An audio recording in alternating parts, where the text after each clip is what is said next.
Donc, bonjour à tout le monde, il est 11 heures. On va commencer à l'heure, en espérant finir à l'heure aussi. Mon nom est Pierre-Olivier Pinault, je suis le titulaire de la chaire de gestion du secteur de l'énergie.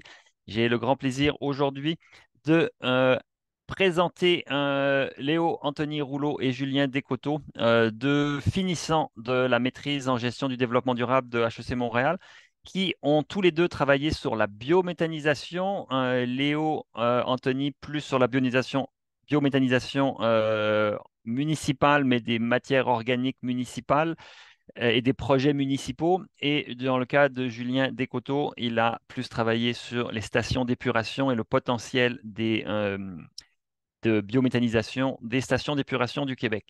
C'est un sujet assez important, la biométhanisation et le gaz naturel renouvelable.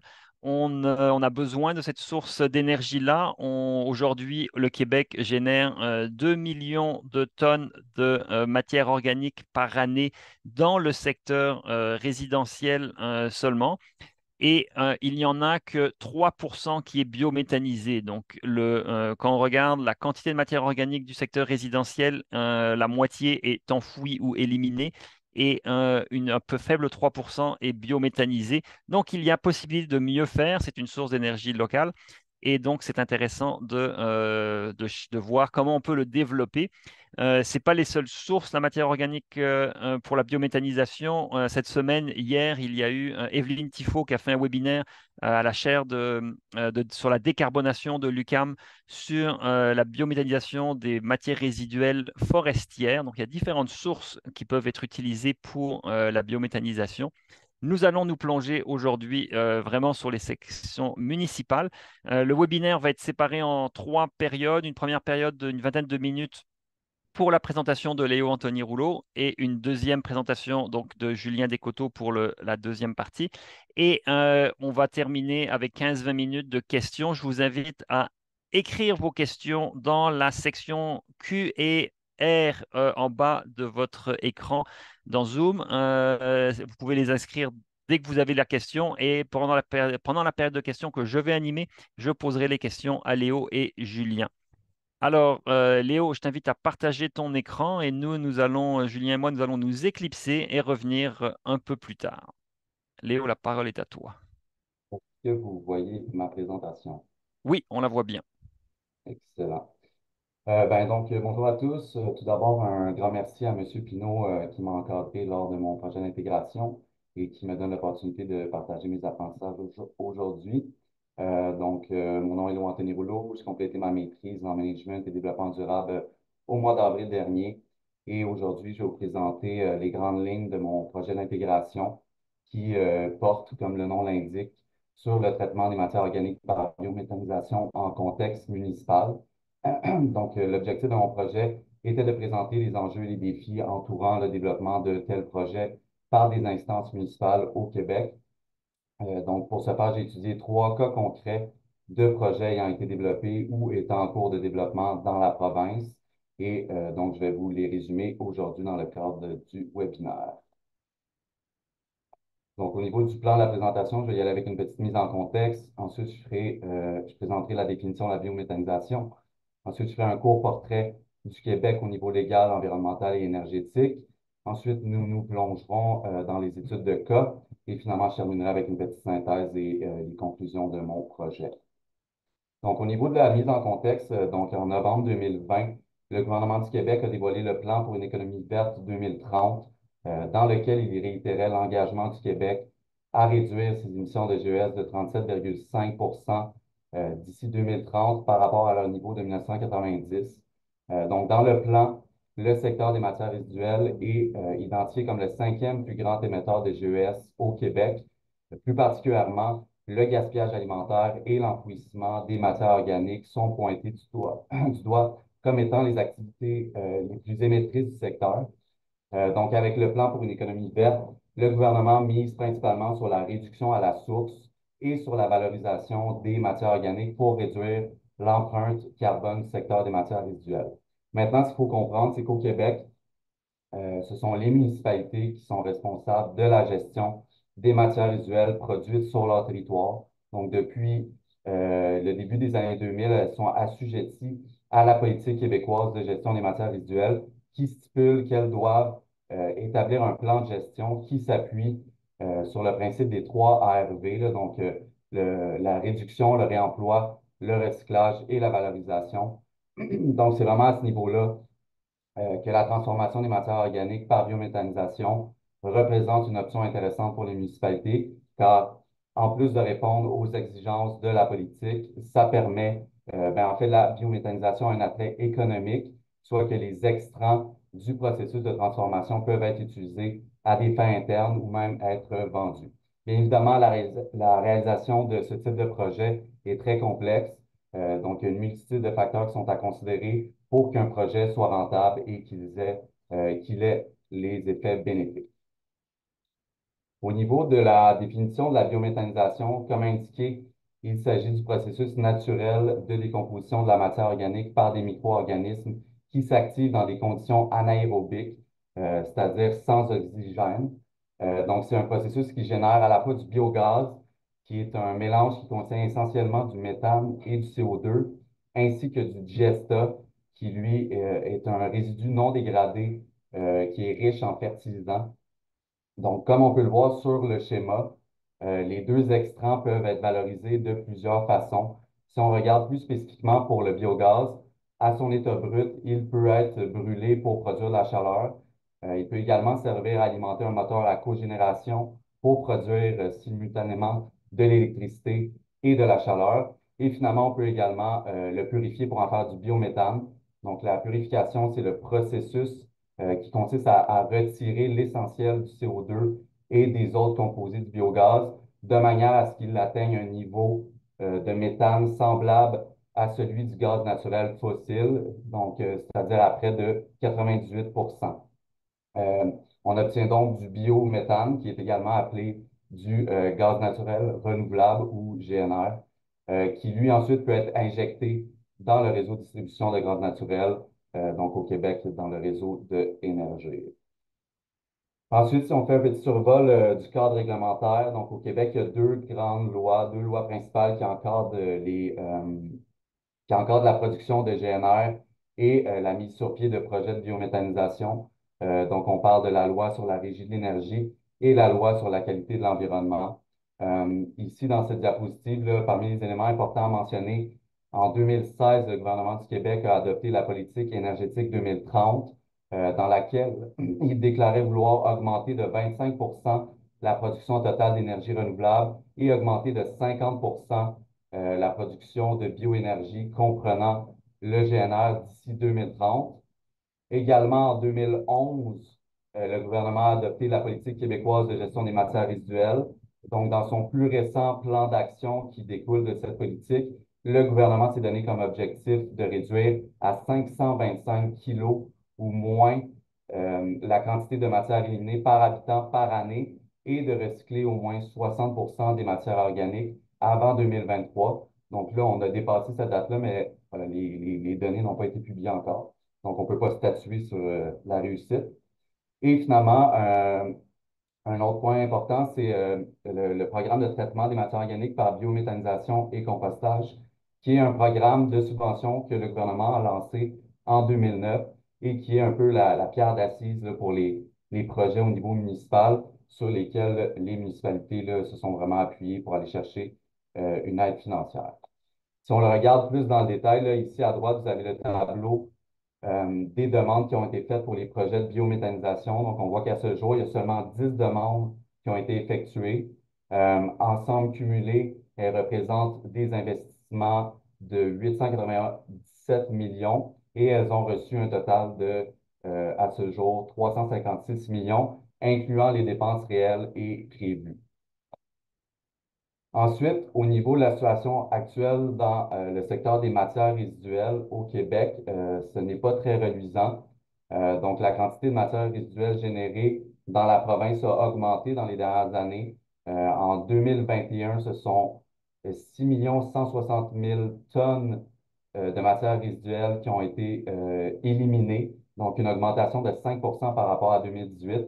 Ça équivaut à une quantité éliminée par habitant de 716 kilos. Donc, on est loin de l'objectif du 525 que je viens tout juste de mentionner. Pour ce qui est des matières organiques, donc en 2021, 2 92 000 tonnes de matières organiques ont été générées au Québec dans le secteur municipal. Donc ça inclut la collecte des résidus verts et alimentaires ainsi que les boues municipales. Et de celles-ci, donc un peu plus que 1 million de tonnes ont été recyclées, donc pour un taux de recyclage de 48. Ensuite, concernant la filière de production de gaz naturel renouvelable au Québec, en 2022, on comptait 19 installations qui produisaient du biogaz avec une capacité de production de 222 millions de mètres cubes.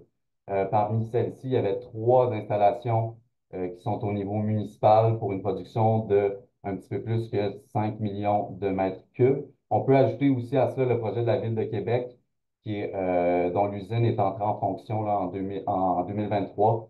Donc, il ne fait pas partie des données de ce tableau.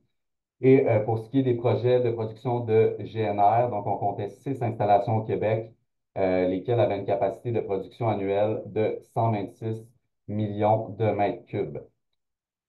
Donc maintenant, on va se plonger dans les études de cas. Donc le choix des trois études a été fait en fonction de plusieurs critères, dont la structure de gouvernance, la démarche de réalisation et également le degré d'avancement des projets. Donc les trois projets que je vais vous présenter sont ceux de la Ville de Montréal, de la Ville de Saint-Hyacinthe et de la Société d'économie mixte de l'Est de la Couronne Sud, pardon, qui est le projet de l'usine qui est à Varennes, donc sur la rive sud de Montréal. Et pour chaque cas, je vous présenterai un peu le contexte dans lequel le projet est arrivé, la planification et la gestion, ainsi que les principaux constats qu'on peut en tirer. Donc, débutons avec le cas de la Ville de Montréal. Donc, pour ce qui est du contexte, en 2006, la communauté métropolitaine de Montréal a adopté son plan métropolitain de gestion des matières résiduelles qui visait à rendre la communauté autonome en ce qui a trait à la gestion des matières résiduelles. Donc, le plan stipulait que chacun des 5 secteurs géographiques du territoire de la CMM, dont l'île de Montréal, devait évaluer les différentes options d'infrastructure pour le traitement et la valorisation des matières résiduelles. Donc, à la suite d'une consultation publique, la Ville de Montréal a adopté en 2009 son plan directeur de gestion des matières résiduelles de l'agglomération de Montréal. Le plan avait pour objectif de détourner 60 des matières organiques des sites d'enfouissement dans les 5 premières années suivant son adoption. Et comme vous pouvez le voir dans le tableau dans le bas, donc le plan prévoyait le développement de 5 centres de traitement des matières organiques. On prévoyait 2 centres de biométhanisation et 2 centres de compostage, ainsi qu'un centre pilote de pré-traitement. Au niveau de la planification et de la gestion du projet, donc le service de l'environnement de la Ville de Montréal, qui est le responsable attitré du projet, a présenté les paramètres du dossier d'affaires au conseil exécutif de la Ville en 2013. Ensuite, la production des documents décrivant les exigences liées au projet a nécessité plus de temps que prévu, si bien que les premiers appels d'offres pour la réalisation de 3 des 4 centres ont été lancés qu'en 2017, donc on parle de 3 ans plus tard, 4 ans plus tard. Ensuite, en 2019, d'après les quantités de matières organiques qui avaient été collectées dans les années précédentes, le service environnemental a jugé que seulement 2 centres étaient maintenant suffisants pour traiter l'ensemble des matières organiques de la ville et que celles-ci pourraient recourir à des entreprises privées pour combler ces besoins. Ensuite, en novembre de la même année, la Ville de Montréal a finalement présenté publiquement le projet du CTMO Est, qui est l'usine de biométhanisation. On prévoyait alors débuter les travaux en juillet 2020 pour une mise en service de l'usine en 2022. Cependant, bien évidemment, la pandémie a provoqué plusieurs ralentissements au niveau de la conception, mais également des perturbations dans les chaînes d'approvisionnement, si bien qu'en juillet 2021, seulement 1% des travaux de construction étaient terminés. Puis pour ajouter aux imprévus et aux retards, il y a un conflit qui a éclaté euh, sur le chantier entre le gestionnaire de chantier et un des sous-traitants, ce qui a provoqué des interruptions de travaux en 2021 et 2022. En somme, dans son bilan 2022 de gestion des matières résiduelles qui a été publié à l'été 2023, la Ville de Montréal affirmait que l'avancement de la construction du centre de l'Est n'était complété qu'à 60%. Et là, tout dernièrement, en mars 2024, la mairesse de Montréal a fait une sortie publique pour annoncer que le centre, en fait, que le CTMO Ouest, donc l'usine de compostage, elle entrerait en service au mois d'avril, soit 15 ans après l'annonce de sa construction, et que quant à l'usine dans l'Est, l'usine de biométhanisation, elle devrait débuter ses opérations au courant de l'automne 2024. Donc, au niveau des principaux constats, ben, tout d'abord, on peut dire que globalement, la planification a été un peu bâclée, notamment d'intégrer les 5 centres en un seul projet soumis au programme de subvention a rendu le processus très lourd, très long. Ensuite, bien évidemment, la structure de gouvernance des projets d'infrastructure publique à la Ville de Montréal est ce qu'on pourrait qualifier d'assez rigide. Donc, d'ailleurs, il y a plusieurs règles de fonctionnement qui sont stipulées dans le cadre de gouvernance qui n'ont pas été respectées, notamment en ce qui a trait à l'estimation des coûts du projet par un tiers parti, au respect des règles d'approvisionnement et également à la réalisation et la gestion des contrats. Et enfin, un autre point qu'on pourrait mentionner, c'est que tous les projets présentés à la Ville de Montréal doivent respecter un cycle de vie qui se divise en 5 phases. Et pour passer d'une phase à l'autre, le service responsable doit déposer un dossier d'approbation à 2 instances distinctes.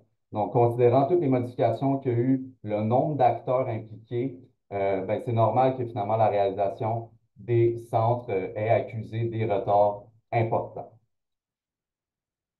Maintenant, dans le cas de la ville de Saint-Hyacinthe, qui est la deuxième étude de cas, le projet d'implantation d'une usine de biométhanisation s'est formalisé à la fin des années 2000. Donc, à ce moment-là, la municipalité se questionnait sur les alternatives envisageables pour disposer des bouts de sa station d'épuration municipale. En fait, les coûts de disposition avaient considérablement augmenté sur le marché des années précédentes et le transport également vers le site de compostage, qui est à plus de 100 km de la ville, ben, constituait également une charge importante. Et ça tombait bien parce que le contrat de disposition se terminait à la fin 2009. Donc, il s'agissait d'une belle opportunité pour la ville de réfléchir à une nouvelle approche pour traiter ces matières organiques de manière plus économique, mais également de manière plus écologique. Donc, la planification du projet à la ville de Saint-Hyacinthe a débuté avec la nomination de Pierre Mathieu à titre de directeur du service de gestion des eaux usées et de la biométhanisation en mai 2008. Donc, son embauche s'accompagnait du mandat là, bien précis de trouver une solution à la gestion des boues. Donc, lui et son équipe ont évalué les différentes options technologiques et en sont venus à la conclusion que la meilleure formule pour leur modèle était la biométhanisation suivie de la déshydratation par séchage thermique. Donc, les gestionnaires ont choisi la technologie LIP pour le système de biométhanisation. Et en fait, au Québec, il n'y avait qu'un seul fournisseur qui offrait cette technologie. Donc, ils n'ont pas eu à procéder à un appel d'offres pour l'achat et l'installation de l'équipement, ni à faire de devis ou à engager de consultants. Donc, bien évidemment, ça a été bénéfique. Donc, la Ville a annoncé la mise en fonction de son usine de biométhanisation en janvier 2010 et le projet n'a pris que 5 mois à être réalisé. Ensuite, en 2012, une deuxième phase a été annoncée au projet avec l'objectif d'étendre la capacité de traitement aux matières organiques collectées dans les bacs bruns, parce qu'à ce moment-là, la filière de la ville ne permettait de traiter que les bouts d'épuration.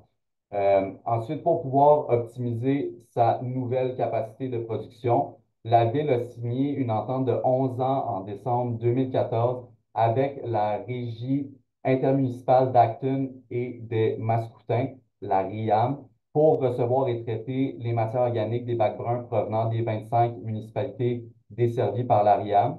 Parallèlement, elle a également conclu une entente de principe avec Gaz Métro, donc anciennement, ben, maintenant Énergie, pour l'achat et l'injection de GNR dans le réseau distributeur.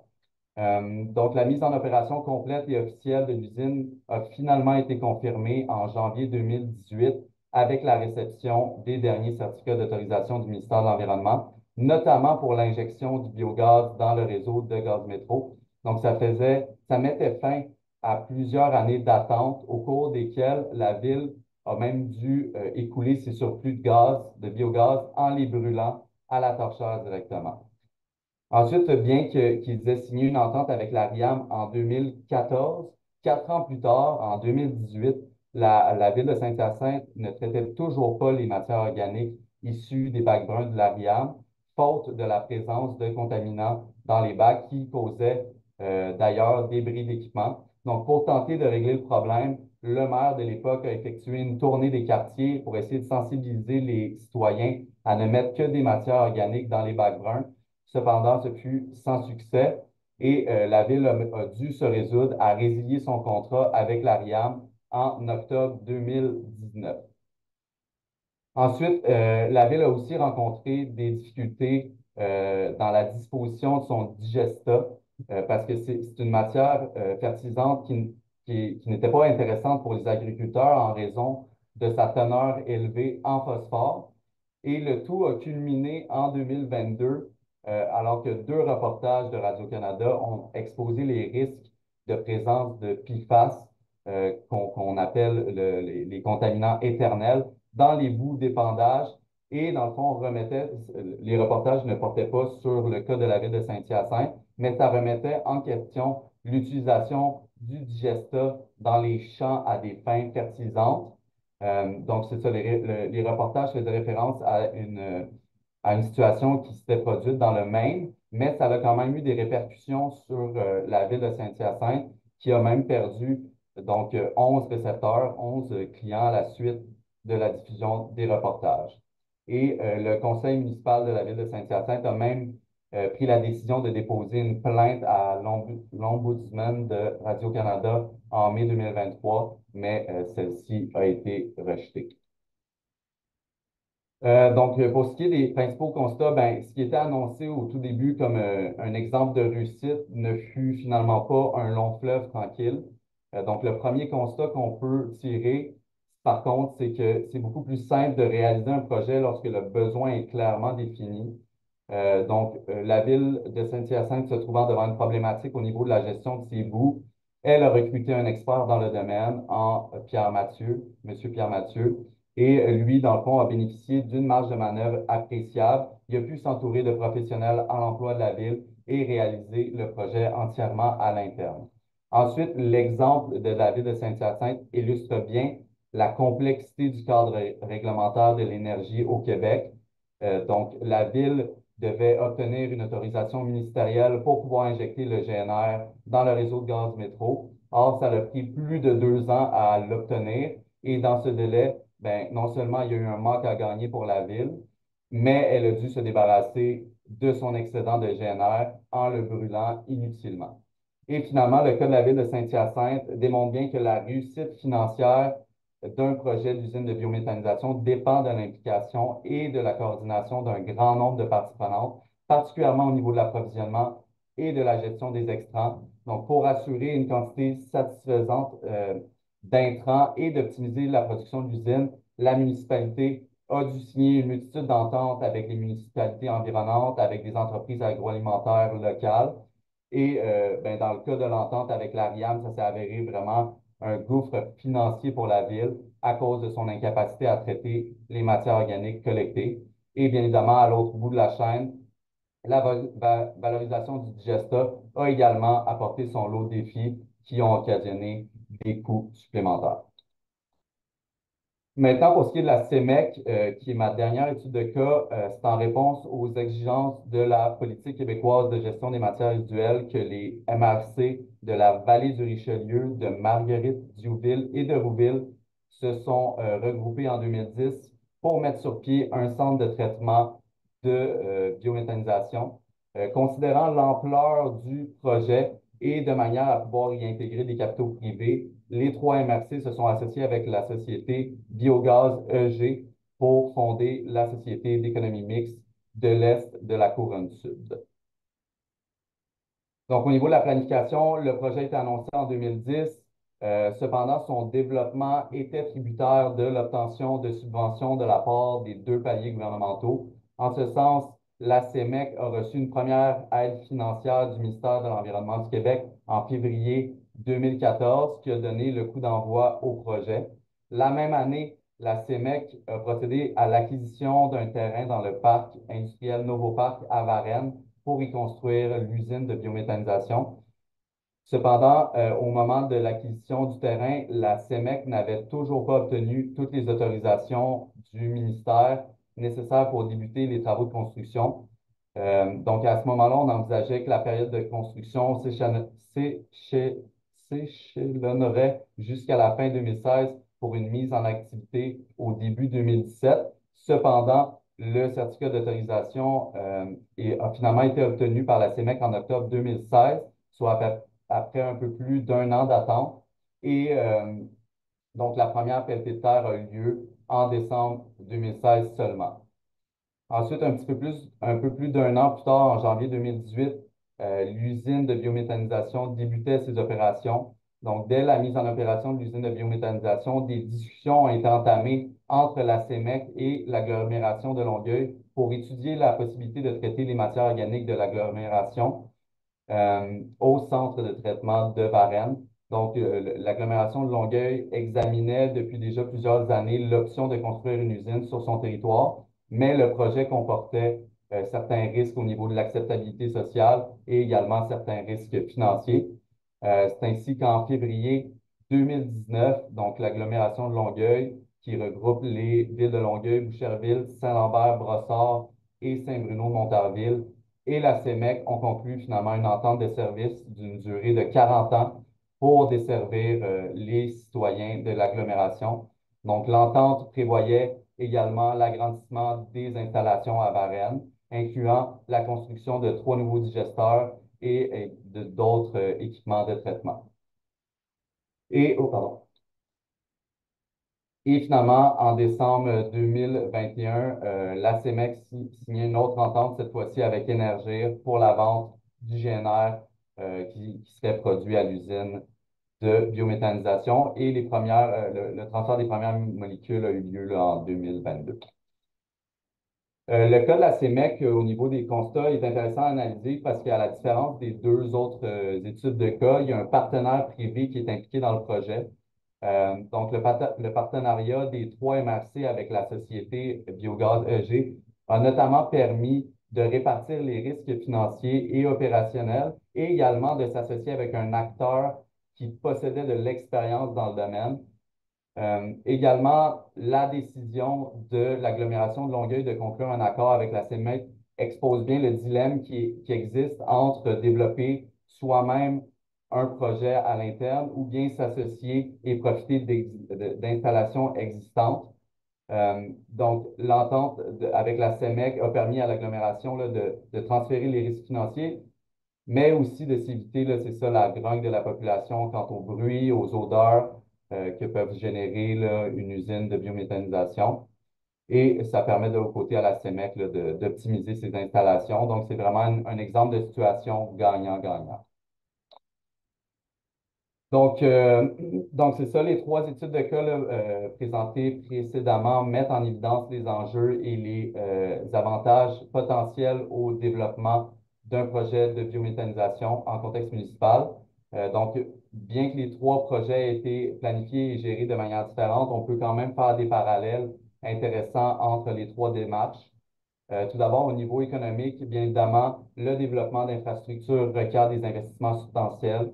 Donc, l'aide financière du gouvernement est primordiale à la mise en œuvre d'un projet. Ensuite, lorsqu'on regarde la capacité de traitement des intrants de chacun des projets, on peut se demander comment se fait-il que la ville envisage de traiter seulement 60 000 tonnes de matière organique par année, alors qu'en comparatif, la CEMEC a une capacité de 120 000 tonnes et la ville de Saint-Hyacinthe 200 000 tonnes, alors que leur nombre d'habitants est beaucoup moindre. Ça témoigne peut-être d'une mauvaise planification ou d'un manque d'expérience au niveau de la ville de Montréal pour ce type de projet. Et finalement, au niveau économique, l'élément le plus déterminant, c'est vraiment la capacité à optimiser sa production. Donc, les projets de Saint-Hyacinthe et de la CEMEC le démontrent. Pour générer des économies d'échelle et réduire les coûts de production, il faut maximiser sa capacité de production et miser sur des installations de grande taille. Je vois le temps filer, donc je vais sauter au niveau environnemental et dimension sociale. Je vais aller directement à ma petite conclusion. Je vais conclure avec des petits proverbes. Donc, d'une pierre deux coups, à la lumière des bénéfices environnementaux et économiques potentiels, il est évident que le traitement des matières organiques par biométhanisation est une option attrayante pour les municipalités. Donc, contrairement au compostage, qui est une autre alternative à l'enfouissement, mais dont l'extrant unique, le compost, n'a pas de réelle valeur économique, la biométhanisation permet de générer du biogaz qui peut être utilisé à des fins internes ou encore être injecté dans le réseau de distribution. Rome ne s'est pas faite en un jour, donc malgré l'engouement du gouvernement pour ces projets-là et les programmes mis en place, ben, comme vous l'avez vu, il y a seulement un nombre limité de projets qui ont abouti à ce jour, seulement 4 qui sont en opération. Réinventer la roue, ben, c'est important que les projets futurs s'appuient sur les exemples récents de développement de projets et qu'ils puissent tirer des leçons finalement des enjeux que les projets ont rencontrés. Et finalement, l'arbre qui cache la forêt, eh bien, les progrès concernant la biométhanisation ne doivent pas nous faire perdre de vue que l'enjeu prioritaire de la gestion des matières résiduelles est de mettre un terme au gaspillage des ressources. Donc, ça commence par la réduction à la source de notre consommation et de notre production de déchets. Et en ce sens, il est impératif que nous revoyions nos systèmes alimentaires pour les optimiser et prévenir le gaspillage alimentaire. Donc, la biométhanisation ne doit pas être perçue comme la panacée, mais bien comme une solution en complémentarité avec les autres mesures proposées relatives à la gestion des matières résiduelles. Merci et désolé des petites minutes en trop. Merci Léo, super intéressant. Le rapport complet de Léo est disponible sur le site de la chaire, donc vous pouvez énergie.hec.ca et là où vous êtes inscrit pour le webinaire, vous pouvez trouver les diapositives et le rapport de Léo. Julien, sans plus tarder, à toi la parole et à la fin de ta présentation, on reviendra tous les trois pour la période de questions. Oui, parfait. Je partage ma présentation. Ça sera pas bien long. Euh, Ici.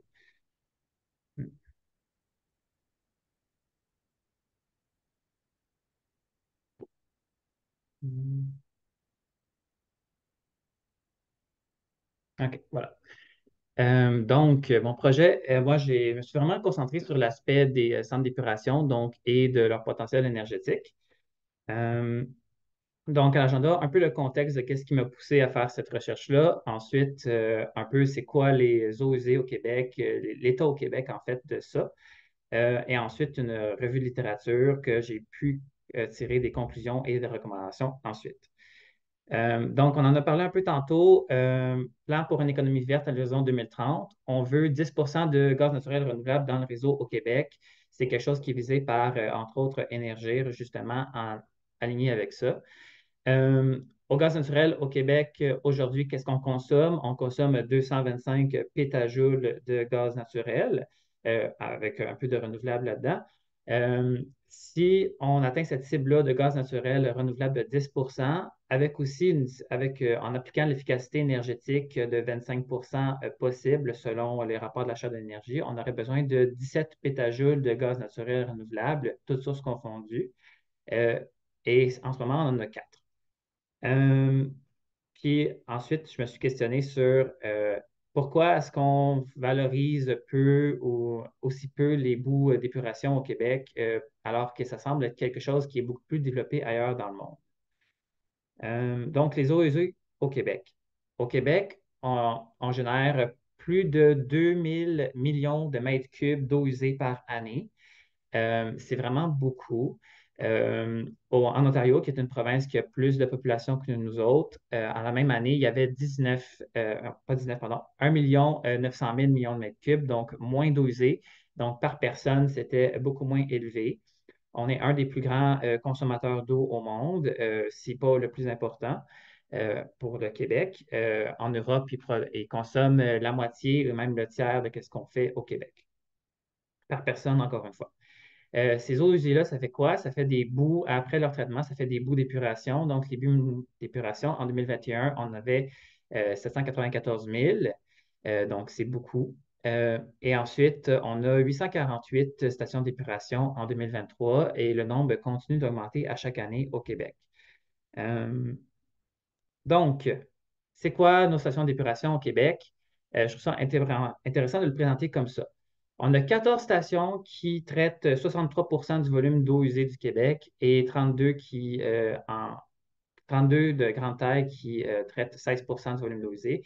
Une station de très grande taille, c'est défini par une station qui traite plus de 50 000 mètres cubes par jour d'eau usée, tandis qu'une station de grande taille, ça serait de 17 000 à 5 000, 17 000 à 50 000, pardon. Euh, donc, on voit de façon très intéressante qu'on a un 80 du volume d'eau usée qui est traité par 42 pardon, 42 stations, pas 42, 46. Et ces 46 stations-là, ça représente seulement 5 des stations du Québec. Donc, avec 5 des stations qui seraient valorisées, on valoriserait 80 de nos eaux. Donc, au lieu d'un 20-80 qu'on connaît bien, ce serait 5-80, ce qui est encore mieux. Euh, donc, la gestion des boues, qu'est-ce qui arrive avec les boues d'épuration au Québec en ce moment? Elles sont, on dirait, à moitié valorisées. Donc, la partie plus à droite du schéma, on voit que c'est des alternatives de valorisation, tandis que d'autres, à gauche, c'est plus de l'élimination. Donc, l'épandage, le compostage, c'est une façon de valoriser, la biométhanisation aussi, tandis que l'incinération, c'est vraiment pour l'éliminer. De ce que j'ai compris, il n'y avait pas de cogénération qui était faite avec les boues en ce moment. Donc, c'est vraiment de l'élimination complète et l'enfouissement qui est en forte diminution depuis quelques années. Euh, J'ajoute aussi que la biométhanisation n'est pas une fin des boues, donc c'est vraiment étrange de la retrouver dans ce schéma-là. Donc, la biométhanisation, c'est juste un processus intermédiaire. Après ça, le digestat doit aller quelque part. Il va où dans les quatre autres options? On ne le sait pas. Il n'est pas présenté par Recyc Québec. Donc, euh, ça amène à se poser des questions sur le suivi des données, la traçabilité des choses, comment ça se fait, est-ce que c'est présenté comme ça. Euh, donc, les stations qui font de la biométhanisation au Québec, bon, il y en a quelques-unes qu'on a nommées. Il y a la RAEVR, la REBL, qui ont fait partie du PTMOBC. Il y a la station de Repentigny qui était bien avant ça, elle, dans les années 90, qui a commencé à faire de la biométhanisation. Sinon, d'autres stations, c'est difficile de trouver l'information sur quelles stations en font, quelles stations en fait pas, combien qu'en produisent, combien ça a coûté.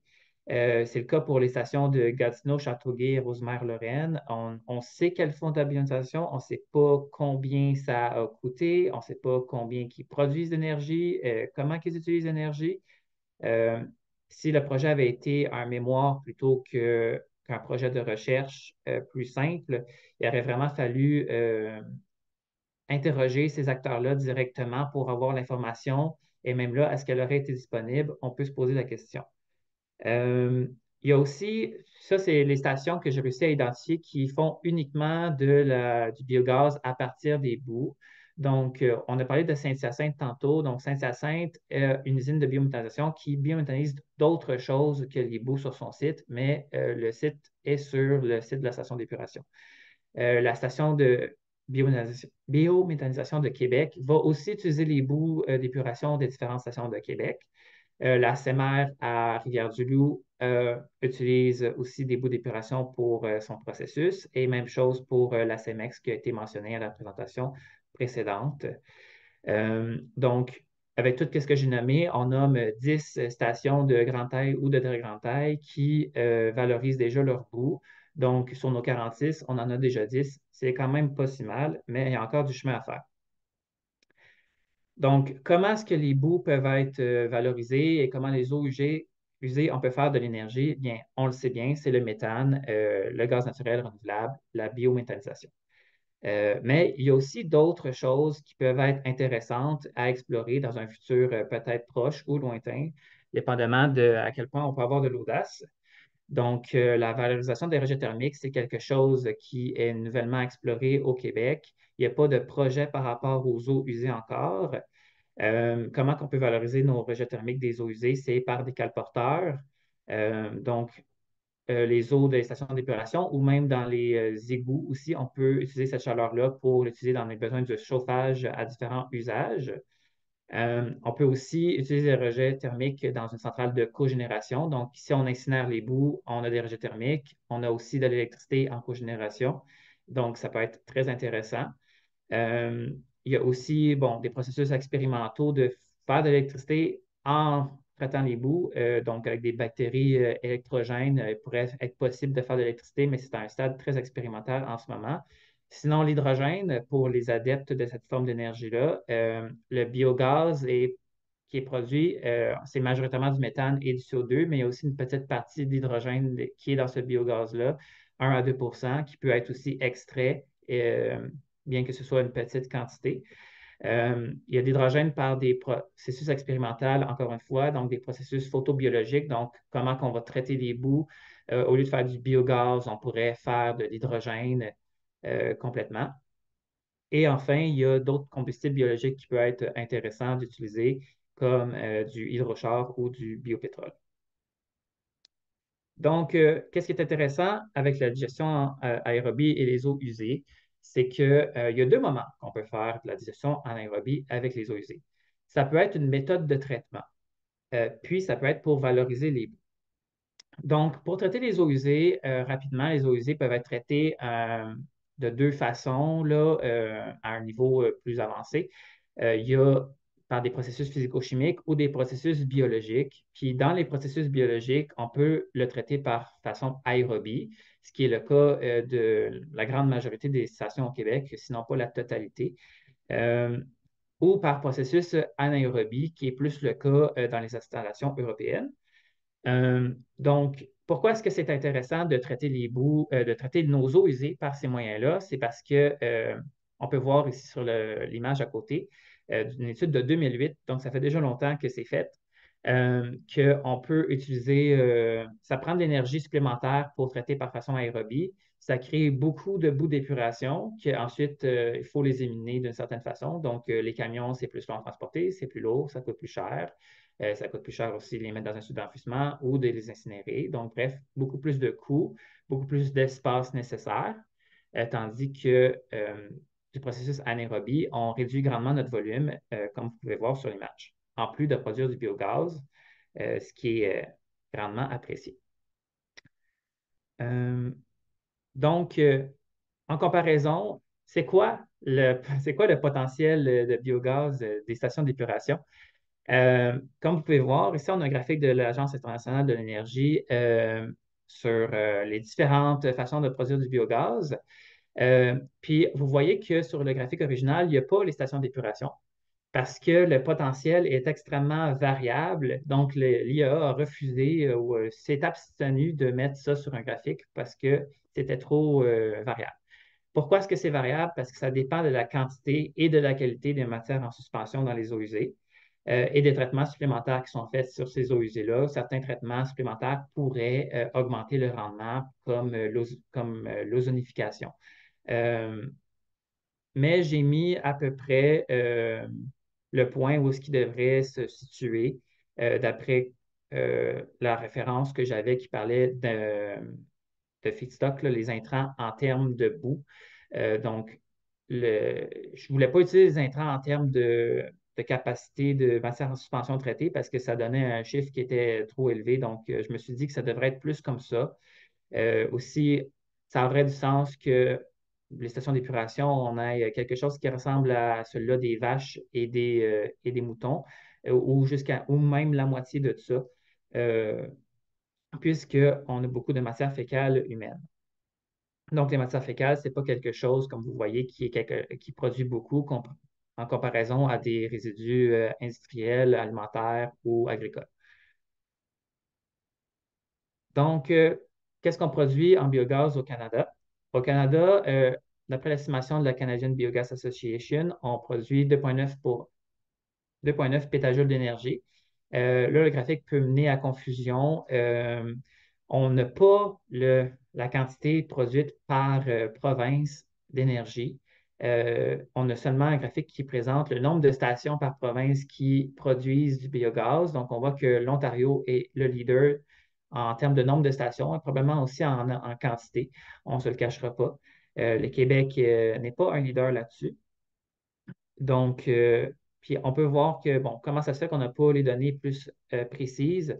Ben, ça apporte à la réflexion, est-ce qu'on ne devrait pas avoir une mesure plus encadrée et transparente de qu'est-ce que font nos installations au Canada et plus disponible aussi. Tandis que l'Union européenne, ici seulement pour les boues d'épuration, on a 48 pétajoules d'énergie produite en 2022. Les données sont vraiment beaucoup plus présentes, accessibles, encadrées et organisées en Europe. C'est vraiment facile d'avoir ces informations-là, de les avoir par différents types d'intrants aussi. Donc, l'Allemagne, qui est le moteur de la biométhanisation en Europe, produit 50 du GNR en Europe, même plus que ça. Et pour ce qui est du GNR produit de boue, on a 41 et on a nos autres pays qui sont intéressants que j'ai étudiés dans mon rapport. Donc, qu'est-ce qu'on peut apprendre de ces pays-là? Euh, c'est nos facilitateurs. Comment on pourrait faciliter à faire ça au Canada et au Québec? C'est avoir des lois environnementales un peu plus encadrantes. Donc, il y avait des lois en Europe, ils veulent vraiment, ça fait longtemps qu'ils accroissent l'énergie renouvelable. Donc, le GNR, c'est une énergie renouvelable. Ils sont très à cheval sur réduire leur gaz à effet de serre. Donc, faire du biogaz au sein des stations d'épuration, ça capture ces gaz à effet de serre-là qui seraient autrement dans l'atmosphère ou dégradés dans un autre endroit. Bref, il y a plus de questionnements sur la santé humaine aussi. Dans certains pays, c'est interdit d'épandre les boues à cause des questions des PFAS qui a été mentionné dernièrement. Euh, il y a aussi le coût d'élimination des boues. Les pays européens, c'est des pays qui ont moins d'espace pour les sites d'enfouissement. Donc, ça coûte beaucoup plus cher. Donc, on veut les éliminer, on veut réduire leur volume aussi. Donc, biométhaniser les choses, ça réduit le volume des boues. Que ce soit de biométhaniser les boues même ou de traiter les boues par digestion anaérobie, on va réduire le volume, on va réduire les coûts. On a aussi des normes élevées de traitement des eaux. Au Québec, on a des traitements primaires des eaux versus des traitements secondaires. Des traitements primaires, c'est qu'on enlève le gros, mais après ça, on relâche le reste dans la nature. En Europe, c'est beaucoup moins permis, donc on traite à plus haut niveau. On veut faire les processus physico-chimiques ou biologiques pour traiter les eaux, donc on va traiter si on traite par processus biologique, on va peut-être aussi prioriser des processus anaérobie directement, donc être efficace dans ce qu'on fait. D'autres facilitateurs, le coût d'énergie en Europe, ça coûte beaucoup plus cher. Au Québec, on a l'énergie la moins chère au monde, ou presque. Donc, en Europe, le retour sur l'investissement de faire des installations qui font du biogaz, ça peut être beaucoup plus intéressant qu'ici. Les tarifs de rachat avantageux, c'est quoi? C'est les investisseurs qui investissent justement dans ces infrastructures-là. Il y a un certain risque. Donc, pour diminuer le niveau de risque, on fait des contrats de 20 ans de rachat de cette énergie produite-là.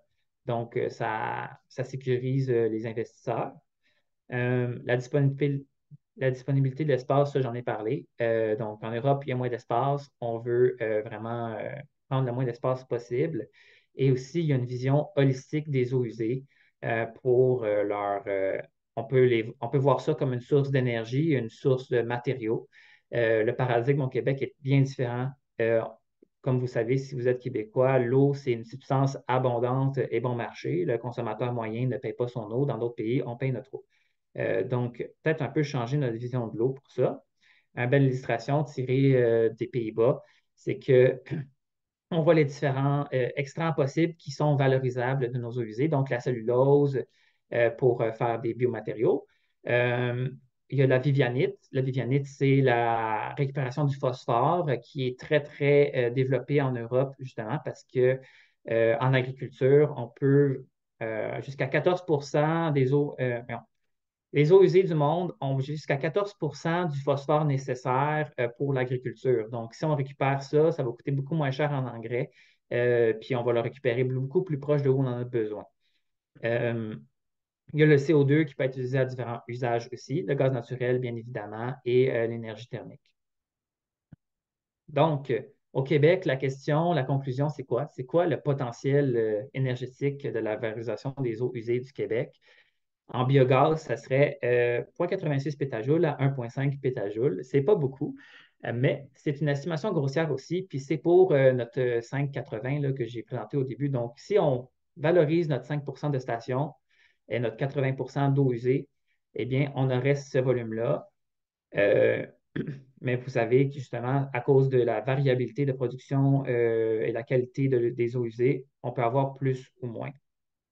En valorisation des rejets thermiques, il n'y a toujours pas de projet là-dessus, mais il y a eu une estimation de 13,7 pétajoules de rejets thermiques valorisables.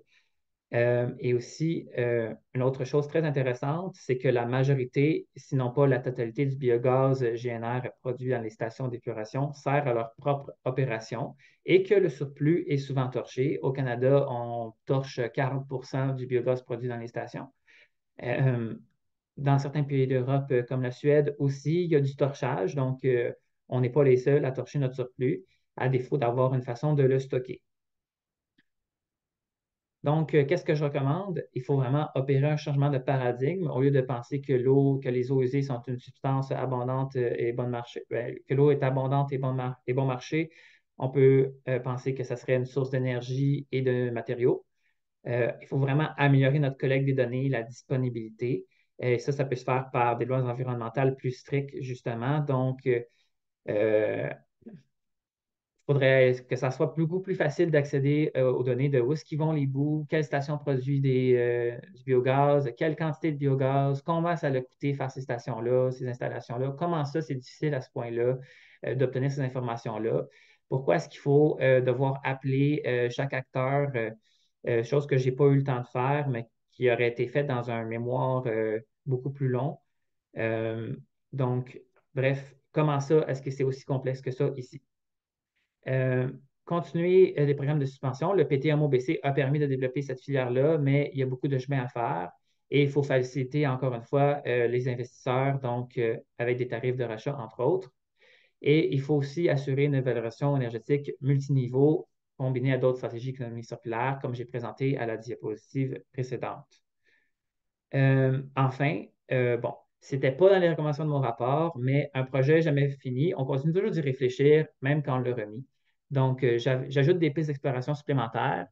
Il faudrait peut-être créer un regroupement d'experts ayant travaillé au sein des stations faisant de la biométhanisation au Québec. Elles ont rencontré beaucoup de problèmes, elles en ont encore. Comment éviter de répéter ces erreurs-là? On peut aussi utiliser l'expertise des pays européens comme les Pays-Bas, justement, pour encore mieux encadrer ce qu'on développe ici.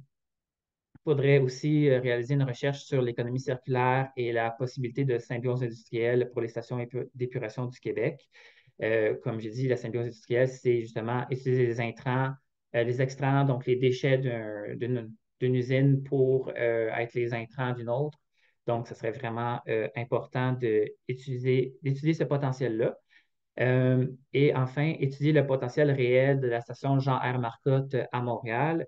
La station d'épuration de Montréal, c'est un cas extrêmement particulier. C'est la troisième plus grosse station d'épuration au monde. Euh, Puis, elle traite 43 des eaux usées du Québec. Donc, c'est vraiment un gros volume. Et ces bouts-là, en ce moment, ne sont pas valorisés de façon énergétique. Bon, bref, pas de la meilleure façon. Elles sont incinérées, mais par contre, le rejet thermique de cette incinération-là est utilisé pour les opérations de la station. Ça reste qu'il n'y a pas d'électricité qui est faite avec cette façon-là de faire. Euh, donc, je vous laisse sur les belles images de la station Jean-R. Marcotte à Montréal. Merci. Merci beaucoup, Julien. Très intéressant. Plein de questions sont arrivées là dans la section de questions. Merci à toi, Léo, aussi. Deux super présentations vraiment claires qui montrent toute la complexité. Julien, si tu peux arrêter de partager ton écran, ça Oui, va. j'essaie un Ah. instant. Là. Je suis comme. Ah, il est là, c'est Euh, en haut.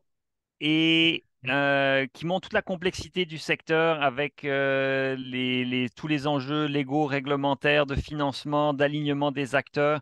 C'est vraiment difficile, mais merci pour vos travaux qui permettent, on l'espère, là, de documenter un petit peu la situation d'avancer vers des solutions. La première question qui a été posée, peut-être plus pour Léo, je ne sais même pas si tu as la réponse, Léo. quel est le taux, mais aussi en fait, Julien, tu auras pu voir passer cette information-là, quel est le taux d'efficacité de la purification du biométhane qui contient du CO2 et du méthane? Euh, est-ce qu'on a un taux d'efficacité de la purification? Je n'ai pas étudié, non, cette donnée. Je ne l'ai pas vu passer non plus. Donc, je ne peux pas être une aide là-dessus. Moi, par rapport, ben, ce que j'en sais, c'est que quand j'ai l'impression qu'on peut enlever, qu'on peut purifier et on peut avoir du CO2 assez pur. Et de toute façon, le méthane, quand il est injecté dans le réseau, il doit satisfaire des normes d'énergie. Donc, et on doit avoir du méthane qui correspond exactement aux normes de ce qui est injectable dans le réseau. Donc, l'efficacité en tant que telle, c'est un procédé supplémentaire qui coûte de l'argent et qui doit demander une certaine quantité d'énergie, mais on doit arriver à séparer les deux de manière assez complète. Il y a eu une série de questions sur la valorisation des digestats à Saint-Hyacinthe, mais je pense que ça a été pas mal répondu déjà par Léo dans les questions. Donc je vais dans les questions par écrit, parce qu'une partie des questions ont été répondues par écrit. Euh, une question intéressante sur l'atteinte de la cible de 10% que le Québec s'est donné en gaz naturel renouvelable injecté dans le réseau. Elle serait inatteignable car il n'y aurait pas assez de matières premières disponibles pour atteindre ces chiffres. Qu'en savez-vous? Qu'en pensons-nous? Et c'est l'étude de Marc Dionne et de Éric Pinault assez récente qui dirait cela. Léo, Julien, et peut-être que moi je compléterai par la suite.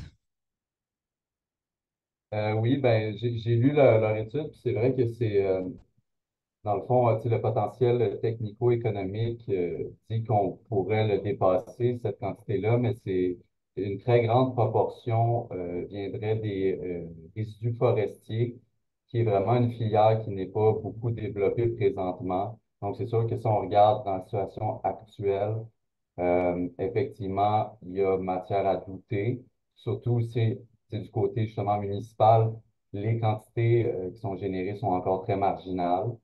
Euh, mais je crois qu'on doit quand même toujours continuer à développer nos projets. Puis, donc, inatteignable, ben, ça dépend si on est un optimiste ou ou un pessimiste. Julien, est-ce que tu as... Non, j'ai rien à ajouter là-dessus. Mais simplement, quand on regarde dans le rapport là, le bilan 2021 de la gestion des matières résiduelles du Québec sur la matière organique, quand on regarde la quantité de matière organique qui aujourd'hui est biométhanisée par rapport à la quantité de matière organique qui est éliminée sans être valorisée, il y a, comme je disais là, pour le secteur municipal, on ne biométhanise que 3% des matières organiques. À l'échelle du Québec, de toutes les matières organiques, on ne biométhanise que 4,5% des matières organiques. Donc, il y aurait vraisemblablement possibilité de multiplier par 10, voire 20 la quantité de ce qui est biométhanisé au Québec, ce qui nous ferait dépasser le 10%. Alors, est-ce que c'est toujours rentable? Peut-être pas, mais est-ce que c'est faisable? Très certainement, le 10% est très certainement réalisable avec uniquement les matières organiques municipales ou industrielles sans aller dans le papier, pas le papier, mais les résidus forestiers. Euh, il y a quelqu'un qui a été intrigué par aller chercher de l'hydrogène vert à partir du biogaz. Est-ce que vous avez, Julien et Léo, des informations sur le coût de transformation en hydrogène vert? Non, Ce ça sont ne fait pas non plus partie de mon étude. c'est des Non, c'est questions très ça. C'est techniques. très technique, ouais, Très exact. technique et désolé là, comme vous avez constaté, les rapports de Léo et de Julien portaient vraiment sur une série de projets et aller chercher cette documentation-là était déjà un travail en soi et donc les questions que vous posez qui sont tout à fait légitimes là sont beaucoup plus poussées que ce que Julien et Léo ont pu aller chercher. Euh, pour toi, Julien, est-ce que c'est possible de transformer les usines d'épuration actuelles, les usines d'épuration des eaux actuelles, pour en faire un traitement anaérobie? Est-ce qu'il y a des études à ce sujet? J'ai pas recherché aussi profondément que ça, honnêtement, mais C'est un sujet assez complexe, justement, parce que la méthode de traitement des eaux usées, il y a plusieurs façons de traiter les eaux usées, il y a plusieurs façons que les installations sont faites. Donc, je ne sais pas quelle station pourrait être rétrofitée. Probablement c'est les étangs aérés, justement, parce que des fois, ces étangs aérés-là étaient initialement anaérobies, puis ont été transformés en étangs aérobies pour pouvoir avoir plus de capacité de traitement. Donc, il y a un certain, pardon, euh, donc il y a un certain, bref, il y a une certaine complexité par rapport à ça, mais ça prendrait vraiment un ingénieur en eau usée ou quelqu'un qui fait un projet de doctorat ou de maîtrise à pousser à ce sujet-là même. Merci. Alors évidemment, la question des coûts est soulevée et Yannick Sternen pose la question suivante. Pour chacun des deux types de matières organiques abordées aujourd'hui, les matières organiques des ordures et les boues municipales, est-il possible de comparer les coûts de production d'énergie dollars par gigajoule selon différents scénarios? Centrales de cogénération qui utilisent le biométhane non purifié et couplé à un moteur, à un réseau de chaleur et la purification du biométhane avec injection du GNR dans le réseau de distribution de gaz naturel. Alors, Léo, Julien, peut-être Julien d'abord, si est-ce que tu as vu des informations là-dessus? Oui, j'ai vu, bon, la Canadian Biogas Association avait montré le coût de production par type de matière valorisée. Il y a aussi l'IEA qui a produit aussi un peu justement le coût de production de gaz, mettons, combien ça coûte sur l'investissement initial, puis combien ça coûte ensuite en coût de maintien. Donc, je peux vous inviter à regarder ces rapports-là. Donc, lui, la Canadian Biogas Association, c'était celui-là sur justement le potentiel de biométhanisation en Ontario et les coûts. C'est disponible sur leur site. Je l'avais trouvé sans devoir les contacter, celui-là. Pour celui-là de l'IEA, c'est un très beau document de l'IEA qui parle du GNR qui a été produit en 2020. Merci. Il y a Jean-Christophe Damé qui mentionne que à la station JR Marcotte de Montréal, il y a un très gros projet sur le traitement des boues qui va être mis en place. Alors, c'est une bonne nouvelle. Une dernière question, parce qu'il est midi 2, on va dépasser un petit peu, mais pas trop. Une dernière question au chapitre de l'acceptabilité sociale. Savez-vous s'il y a des plaintes d'odeur dans les endroits où les usines sont en fonction, autant municipales que pour les stations d'épuration? Léo, d'abord. Ouais, ben c'est un aspect que j'ai pas eu le temps de dire. Il a fallu que je passe par-dessus, mais c'est sûr que l'acceptabilité sociale, c'est un pan important là, du développement de ces projets-là. C'est un élément qui est étudié, mais non, les projets de la ville de Saint-Hyacinthe et de la CEMEC n'ont pas reçu de plainte à ce niveau-là. Il faut comprendre qu'il y a une loi qui fait que les usines de biométhanisation doivent être développées à minimalement 1 kilomètre et plus des zones résidentielles. Et également, ben, tu sais, la biométhanisation, ça se fait dans des cuves hermétiques. Donc, les odeurs sont très contrôlées comparativement à du compost qui peut se faire à ciel ouvert, où là, peut-être que oui, on pourrait avoir plus de problématiques à ce niveau-là. Mais donc, pour répondre à la question, non, il n'y a pas eu, c'est pas quelque chose qui a été répertorié comme une problématique, une plainte au niveau de l'acceptabilité Merci sociale. beaucoup, Léo. Julien? Oui, c'est ça. Ben, en fait, il n'y a pas de plainte par rapport à la biométhanisation. Par contre, l'épandage des boues dans les terres agricoles, ça, il peut avoir un problème d'acceptabilité sociale à cause des fortes odeurs. Puis de toute façon, là, il y a des contaminants inquiétants dans les boues. Donc, on peut se remettre à penser si aussi l'acceptabilité sociale par rapport à ces contaminants-là quand on les épand sur nos terres agricoles. Donc, c'est une matière à réflexion, effectivement. Merci Léo et Julien. On va arrêter ici. Personnellement, j'étais très chanceux d'avoir ces deux étudiants-là pour faire des rapports très intéressants qui sont disponibles encore une fois et qui, on l'espère, vont pouvoir de mieux faire comprendre le secteur pour améliorer les pratiques à l'avenir. Comme on l'a vu, il y a beaucoup de place à l'amélioration, autant au niveau gouvernemental et légal que dans le déploiement de l'expertise au Québec et la valorisation, et surtout et aussi chez les générateurs que nous sommes de matières résiduelles organiques pour, en tout cas dans le cas des bacs bruns, mieux faire les choses et avoir des matières organiques de meilleure qualité dans nos bacs bruns. Je vous remercie et nous avons d'autres webinaires à la chaire de gestion du secteur de l'énergie à venir. Alors, je vous invite à rester à l'affût des webinaires à venir. Bonne journée, bon appétit à tout le monde. Au revoir. Merci à tous. Bonne journée.